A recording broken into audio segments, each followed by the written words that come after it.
푸틴이 미국이 주도하는 축을 겨냥하고 발트해를 영구적인 위협 지역으로 만들려고 시도한 후 나토가 러시아 국경에 지옥 같은 상황을 만들어내고 있습니다. 2026년 6월 3일 수요일 동부전선에서 나타난 대답은 빈말이 아닙니다. 그 답은 콘크리트, 장벽, 군사지휘, 실제 경계로 나타납니다.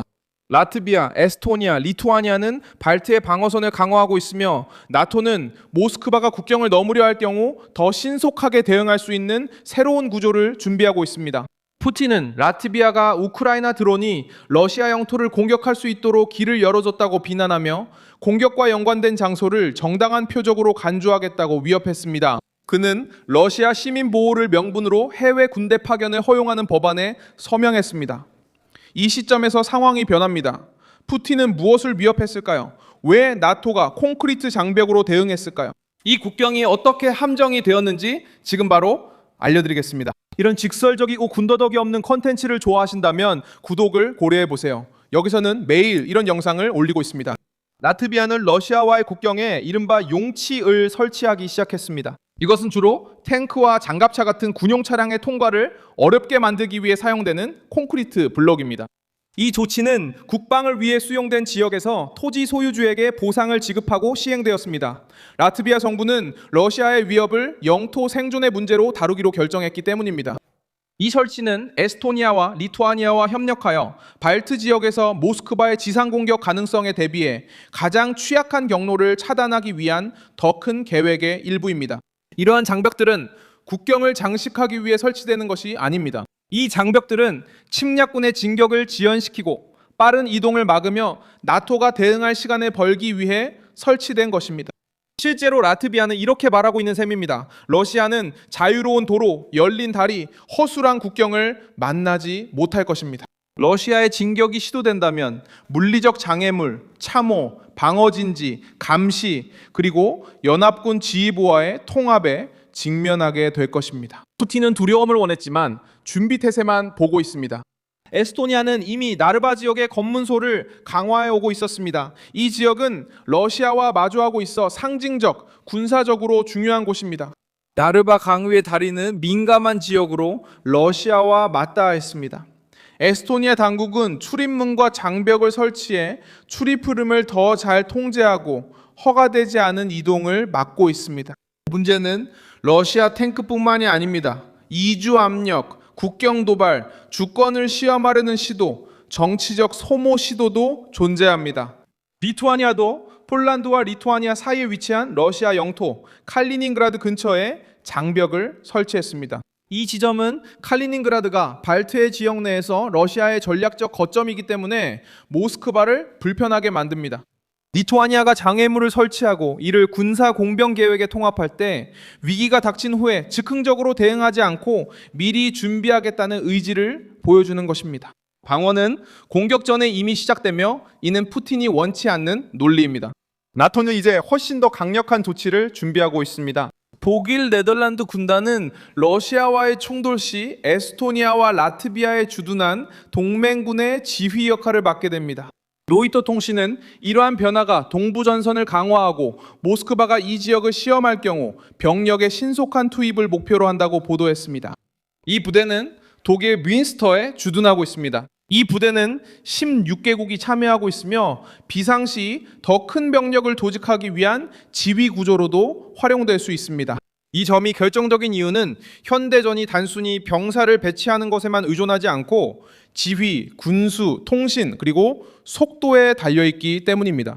나토는 이미 폴란드에 본부를 둔 다국적 지휘부와 연결된 북동부의 중요한 구조를 갖추고 있지만 이제 발트해 지역에서 책임을 더 잘 분담하고자 합니다. 에스토니아와 라트비아에게 이것은 더 빠른 지원을 의미합니다. 푸틴에게는 위기 초기 며칠 동안 혼란을 이용할 기회가 줄어든다는 뜻입니다.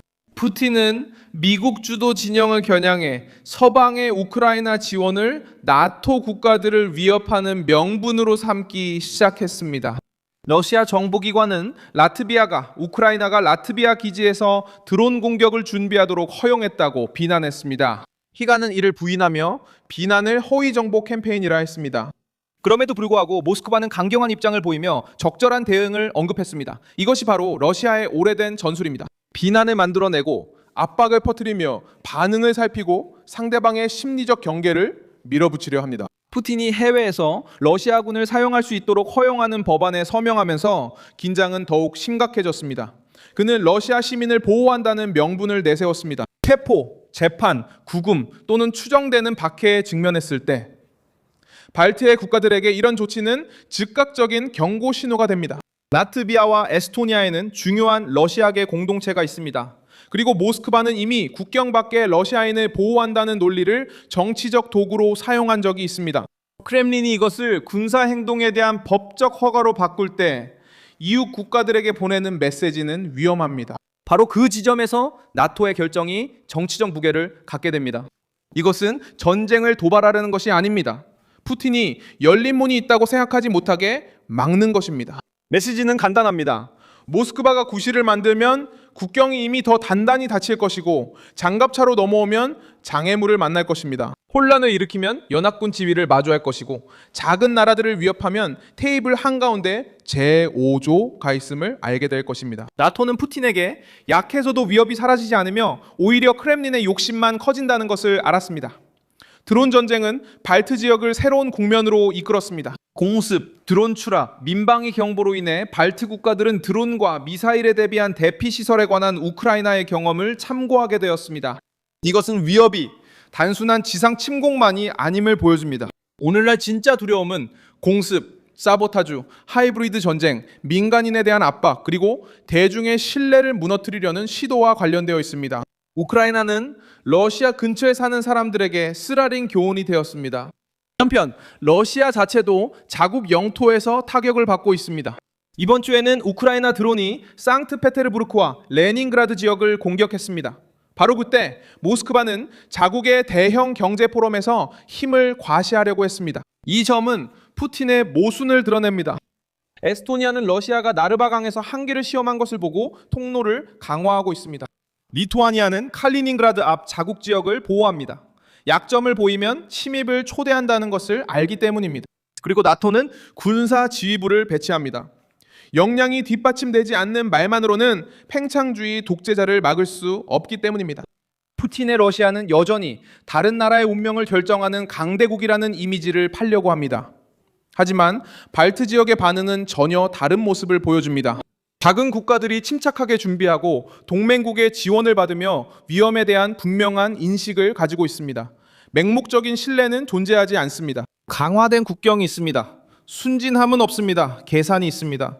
수동적으로 기다림은 없습니다. 공사, 지휘, 그리고 방어가 있습니다. 이제 모스크바가 새 군사 구도에 어떻게 대응하는지 지켜봐야 합니다. 푸틴이 라트비아, 에스토니아, 리투아니아를 계속 위협한다면 나토는 동부 측면의 강화 조치를 더욱 심화할 가능성이 높습니다. 더 많은 감시, 더 높은 준비 태세, 더 강한 통합, 그리고 유럽이 자체 방위의 더 큰 부분을 책임지도록 압박이 커질 것입니다. 저는 밀손 알비스 국제관계 전문가입니다. 저의 목적은 매일 진실로 여러분께 정확한 정보를 전해드리는 것입니다. 뉴스 링크는 영상 설명란에 있습니다. 이 영상에 좋아요를 눌러주시고 채널을 구독해주세요. 그리고 마지막에는 댓글도 확인하셔서 밀손 알비스 커뮤니티와 더욱 활발하게 소통해보세요. 다음